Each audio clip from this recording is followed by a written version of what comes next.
अंगणवाडी सेविका, महिला मदतनीस तसेच होमगार्ड कोतवालांच्या मानधनात महायुती सरकारने भरीव वाढ केलेली आहे।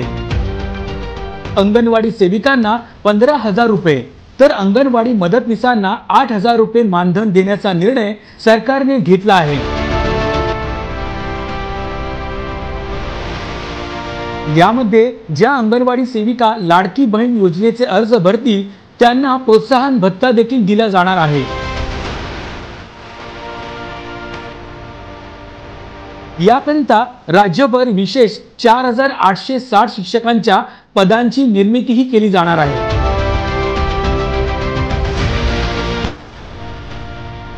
तर अंगणवाडी मदतनीसांना दरमहा 8,000 रुपये मानधन देण्याचा निर्णय झाला आहे। कोतवालांच्या मानधनात वाढ करून त्यांच्याकरिता कल्याणकारी योजना देखील सुरू करण्याचा निर्णय महायुती सरकारने घेतला आहे। त्याशिवाय होमगार्ड आणि कोतवाल यांचा कामावर असताना मृत्यू झाल्यास त्यांच्या वारसांना अनुकंपा तत्वावर नोकरी देखील देण्यात येणार आहे।